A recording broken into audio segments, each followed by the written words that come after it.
నమస్కారం. నేను డాక్టర్ మోహ శ్రీనివాస్ మాట్లాడుతున్నానండి. నేను కార్డియాలజిస్ట్‌ని. సో, ఈ మధ్య కాలంలో కాకుండా గత 5, 6 ఏళ్లుగా చిరుధాన్యాలు, సిరిధాన్యాలు అనేటటువంటివి చాలా ప్రాచుర్యంలోకొచ్చాయి. ఇన్‌ఫాక్ట్ గవర్నమెంట్ కూడా దాన్ని రికగ్నైజ్ చేసింది. దాంతోటి మిల్లెట్ ఇన్‌స్టిట్యూట్ అని చెప్పేసేసి కూడా దాన్ని స్థాపించారు. దాని మీద రీసెర్చ్ కూడా జరుగుతోంది. సో, కొత్తగా మన బరువు తగ్గడానికి గానివ్వండి, షుగర్, బీపీల కంట్రోల్‌కి, కొలెస్ట్రాల్ కంట్రోల్‌కి కూడా ఈ చిరుధాన్యాలు, సిరిధాన్యాలు తినడం ఎంతో మంచిది అని చెప్పేసేసి మనకి సైంటిస్టులు చెప్తున్నారు. సరే, గవర్నమెంట్ కూడా దాని గురించి చెప్తున్నారు. సో, దాన్ని మనం పరిశీలించినట్లయితే వీటన్నిటిలో కూడా ఏది బెస్ట్? ఎందుకు చిరుధాన్యాలు అంటే చాలా ఉంటాయి కదా! వాటిలో ఏది బెస్ట్ అని చెప్పేసేసి మనం పరిశీలించి చూడగా వీటి గురించి బెస్ట్ చెప్పాల్సింది ఎవరు? ఇండివిడ్యువల్ ఏజెంట్స్, ఇండివిడ్యువల్ మనుషుల కంటే దాని మీద రీసెర్చ్ చేసినటువంటి so, millet research institute of India అయినా సరే అందరికంటే బెటరు ఎన్ఐఎన్ ఉంది. ఎన్ఐఎన్ అనేది కూడా మన సెంట్రల్ గవర్నమెంట్ పెట్టినటువంటి హైదరాబాద్‌లో ఉన్నటువంటి సెంట్రల్ గవర్నమెంట్ బాడీ.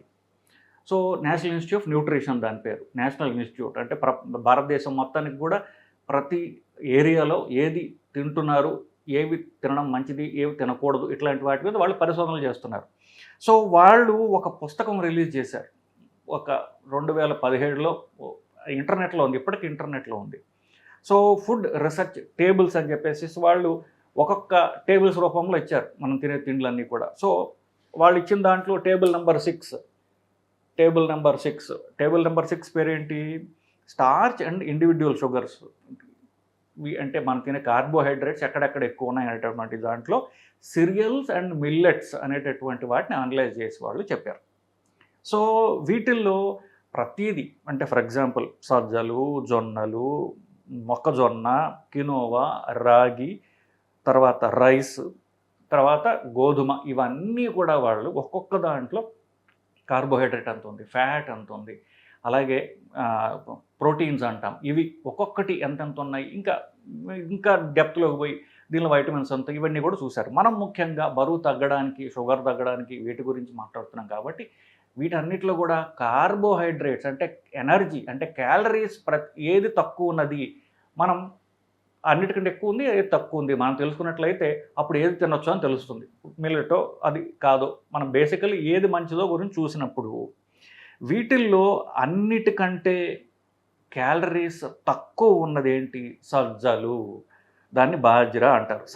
సజ్జలు అన్నిటికంటే అంటే నంబర్ పూర్తిగా 0 కాదు కానీ నంబర్ 2 పొజిషన్లో ఉంది. నంబర్ 1 పొజిషన్లో ఏముంది అన్నిటికంటే తక్కువ క్యాలరీస్ ఉన్నది? కినోవా. కినోవా అనేది కీన్వా అంటారు, కినోవా అంటారు, రకరకాల పేర్లతో పిలుస్తారు. అది 49 దాని నెంబరు. అంటే ఏమిటి? టోటల్ అవైలబుల్ కార్బోహైడ్రేట్ 100 గ్రాముల్లో కార్బోహైడ్రేట్ ఎంత ఉందంటే లీస్ట్ నెంబరు 49 మనం తినగలిగింది. మామూలుగా అన్నంలా కాకుండా మనం టిఫిన్ లాగా తినగలిగింది ఇంకొకటి ఉంది. అదేంటది? మొక్కజొన్నలో ఇంతకంటే తక్కువ ఉంది. అదేంటి? మెయిజ్ అంటాం.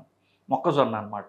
ఇప్పుడు మొక్కజొన్న మీరు ఒక్కొక్కసారి సినిమా హాల్‌కి అక్కడికి పోతే స్వీట్ కార్న్ అంటారు. స్వీట్ కార్న్ అంటే స్వీట్‌గా ఉన్న మొక్కజొన్న అని. ఆ స్వీట్ అనే మాట వల్ల మనం కొంచెం పప్పులో కాలేసే అవకాశం ఉన్నది. స్వీట్ అనేది స్వీట్ కాదు. అన్నిటికంటే లీస్ట్ క్యాలరీస్ దాంట్లో ఉంటాయి. నిజం చెప్పాలంటే ఆ maize sweet corn sweet tender corn అంటే ముదరనటువంటి స్వీట్ కార్న్ అయితే అది అన్నిటికంటే తక్కువ 7. సో, కానీ అన్నంలాగా తినలేము. అన్నంతో పాటుగా తినలేము. కానీ మీరు అన్నంలాగా తినగలిగితే అన్నిటికంటే మంచిది ఇది. సో, నేను లీస్ట్ నుంచి ఎక్కువ చదువుకోవచ్చు. బెస్ట్ అన్నిటికంటే అంటే స్వీట్ కార్న్. నెక్స్ట్ బెస్ట్ ఏమిటి అంటే కినోవా, తర్వాత సజ్జలు, తర్వాత బాజ్రా అంటే మొక్కజొన్న కాకుండా జొన్నలు అంటారు. జొన్న రొట్టెలు చేస్తారు చూసారా? ఆ జొన్నలు, ఎర్ర జొన్నలు అంటారు. అవి తెలంగాణలో అలాగే రాయలసీమలో ఎక్కువగా ఉంటుంది, ఆంధ్రాలో తక్కువ ఉంటుంది.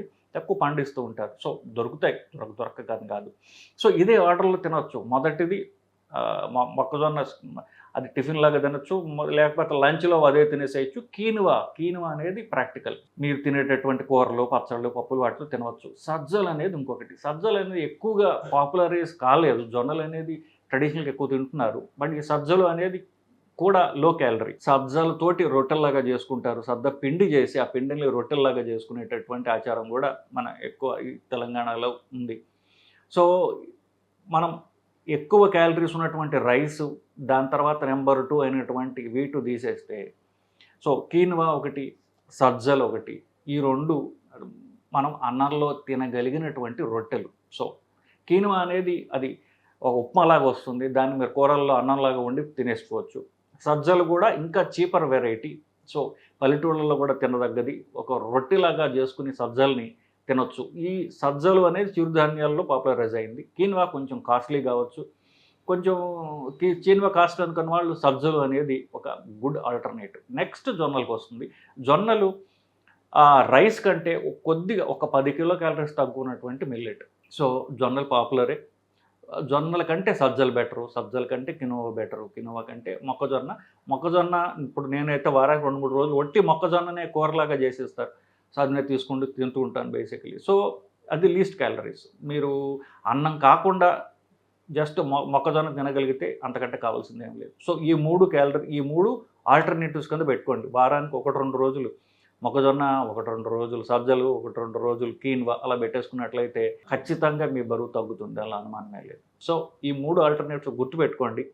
ఈ 3 ఆల్టర్నేటివ్స్తో మనం ఇంట్లో రైస్ కుక్కర్లో పడేయడం అనేది అలవాటు అందరికీ. సో కోర్స్ దాంట్లో కిన్వా అయితే అయిపోతుంది. ఈ మిగతా 2 ఆల్టర్నేటివ్స్తో రొట్టెలు ఎట్లా చేయడం అనేది యూట్యూబ్లో వీడియోస్ ఉన్నాయి. ఆ 2 కనుక మీరు చూసినట్లయితే ఈ 3 ఆల్టర్నేటివ్స్తో వీక్ అంతా కూడా మీరు గడిపేయగలరు.